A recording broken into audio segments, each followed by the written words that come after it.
Nouveau numéro du journal de bord, Jean-Marie Le Pen, bonjour. Bonjour. Et avec moi pour vous interroger, Marie Derbez. Bonjour Marie. Bonjour Marie. On commence inévitablement par l'interview de Nicolas Sarkozy, c'était hier soir sur TF1. Oui, ça m'a rappelé une histoire de caserne. On disait, c'est un colonel qui dit nous allons faire une marche de 50 km et à la fin il y aura une surprise et un cigare. Alors les types font 50 km et à l'arrivée, haletant, le colonel dit bon écoutez, la surprise c'est qu'il n'y a pas de cigare. Alors la prestation de Sarkozy, il avait annoncé une grande surprise. Et la surprise, c'est qu'il n'y a pas de surprise. Voilà. C'est ça, j'ai trouvé cela assez modeste comme prestation, à peine digne d'un 20h de TF1. Je crois d'ailleurs qu'il n'a apporté de surcroît d'audience que 1 million de téléspectateurs. Ouais. Parce que l'audience, ils ont fait 10 millions, l'audience habituelle du 20h, c'est 9 millions. Donc voilà. Le président n'avait rien à dire, si ce n'est quand même une gageure. Annoncé comme slogan, quand on est le président qui a affaibli la France, présenté comme slogan de campagne la France forte, ce que je crois Madame Merkel prononce Francfort. Oui. Eh bien, c'est assez gag, si je peux me permettre cette expression un peu légère. Ce qui m'aurait surpris, par exemple, c'est s'il était venu déguisé en poilu de la gueule, avec la barbe bobo. Sarko avec la barbe bobo, c'est extraordinaire. Il aurait été à la mode. Non. Et désespérément, il reste le Sarko traditionnel. Et malheureusement, pour lui, je crois que ça ne va pas lui porter bonheur. Oui, donc ça vous a un peu étonné, cette prestation. Oui, et bien j'ai trouvé le slogan, oui, enfin, la France forte, la France libre, la France généreuse, non, c'est pas bon. Alors il va aller à la rencontre. Remarquez, M. Séguéla est content. Les archontes de l'Élysée sont contents. Par conséquent, s'ils sont contents, tout va bien. Et est-ce que vous pensez, comme l'UMP, que les Français, en temps de crise, seront tentés de choisir la continuité Ça m'étonnerait. Ouais, je crois que, en tous les cas, je ne sais pas si on va faire ce qu'il faut pour que ça change un peu dans les sondages. Quand même, après surtout les retraits qui se sont produits et qui sont probablement insignifiants. Mais on va voir. Mais bien sûr, il y aura une petite remontée parce que sans ça, on va couper les abonnements au sondage. Hein. Bon, donc alors, il y aura ce qu'il faut. Mais dans 15 jours, 3 semaines, à mon avis, tout ça sera devenu dans la norme, c'est-à-dire en voie de décompression. Alors justement, en parlant de ça, Christine Boutin et Hervé Morin se sont dernièrement retirés de la course à la présidentielle. Qu'en pensez-vous ? Ben là aussi, Madame Boutin avait annoncé une bombe atomique. Et si elle n'avait pas ses signatures, elle lancerait une bombe atomique. Elle a lancé la bombe atomique. La bombe atomique, c'est qu'elle se rallie à Sarkozy. Bon, voilà, il ne faut pas jeter la pierre parce que je sais qu'elle a eu, et nous avons tous de grandes difficultés à avoir des signatures. Mais bon, c'était un peu se mettre sur une piste de lancement pour faire une déclaration de ce genre, c'était pas très héroïque, quoi. Alors, Monsieur Morin, lui, qui ne décollait pas de 0,1%, et il était acculé, si j'ose dire, mais je pense qu'il ne sera pas le seul. Il y en aura quelques-uns d'autres qui sont censés apporter un peu de sang neuf au sondage de Monsieur Sarkozy. Mais je crains qu'ils ne soient déçus, parce qu'ils se recouvrent les uns les autres un peu. Alors toujours en politique, le président du Conseil général des Bouches-du-Rhône, Jean-Noël Guérini, mis en cause dans plusieurs affaires, refuse d'être entendu par un juge. Trouvez-vous ça normal ? Oui, il a le droit.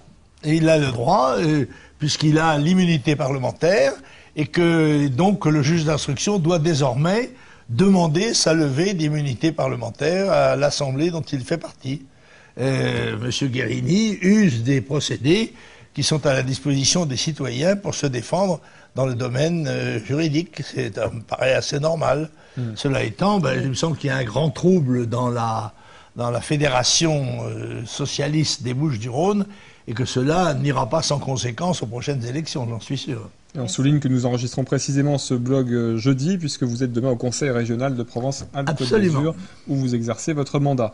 Alors, les déclarations contradictoires de François Hollande, à présent, le 22 janvier dernier, il attaquait le monde de la finance, accusé de ne pas se présenter aux élections, mais de gouverner en réalité.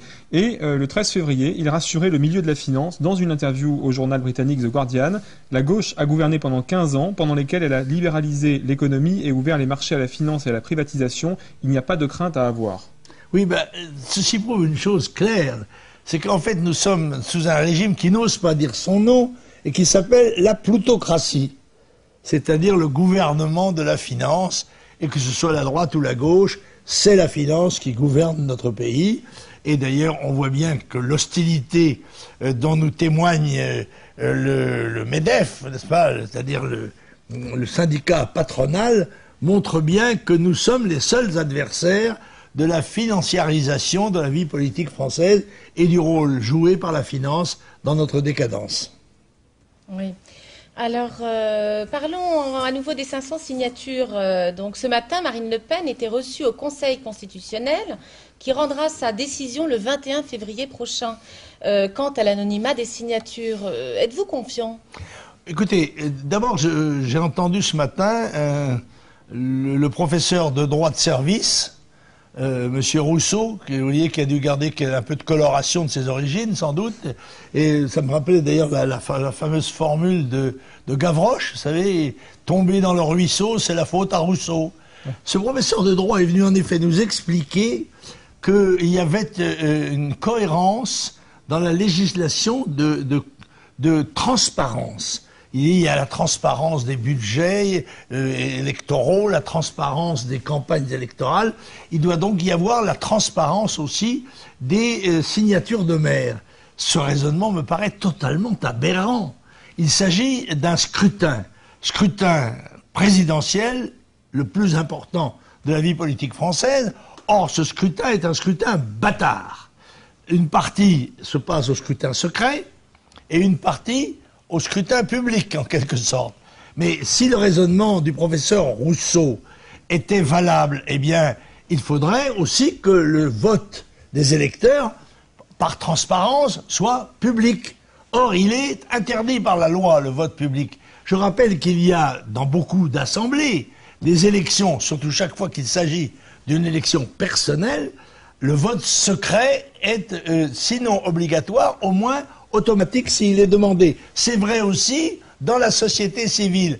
Alors il faudrait que monsieur le professeur Rousseau se recycle à la faculté de droit. Il aurait peut-être, sinon au moins peut-être à la faculté, à la Sorbonne, il suivrait les cours de philosophie logique. Alors, selon une dernière étude, la délinquance étrangère a augmenté en France énormément. Alors, quelques chiffres. Donc, d'après l'Observatoire national de la délinquance et des réponses pénales, ce dernier a rendu public mercredi une étude sur les étrangers mis en cause dans la délinquance en France.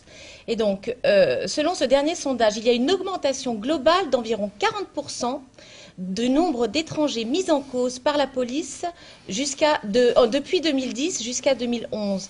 Et cette tendance à la hausse concerne aussi les mises en cause pour vol d'autres nationalités, affirme donc l'ONDRP, citant les Algériens et les Tunisiens en priorité. Oui, il faut savoir que l'information relative à la délinquance et à la criminalité nous est diffusée par deux sources qui sont toutes les deux élyséennes. Il y a d'abord le ministère de l'Intérieur et le contredisant souvent d'ailleurs l'organisme dont M. Boer, un ami du président, est le directeur en quelque sorte, ce qui rend un petit peu suspect dans le sens de la modération les chiffres qui nous sont présentés. Ce qui serait très intéressant dans un pays tout de même où M. Sarkozy a dû naturaliser français en 5 ans entre 600 et 700 000 étrangers. Ce qui serait intéressant, c'est de faire remonter le calcul de la délinquance et de la criminalité aux 5 dernières années ou aux 10 dernières années de la naturalisation, c'est-à-dire les anciens étrangers. Et on s'apercevrait que les statistiques sont là vertigineuses. Il est bien évident qu'il y a une relation aujourd'hui officiellement admise, ce qui laisse entendre déjà prévoir une partie de la campagne de M. Sarkozy, une relation étroite, évidemment, entre l'immigration, l'insécurité, le chômage et beaucoup d'autres phénomènes qui nous accablent aujourd'hui. Le Front National, et c'est son honneur, a été le premier et le seul à dénoncer ce dysfonctionnement fondamental de la politique française.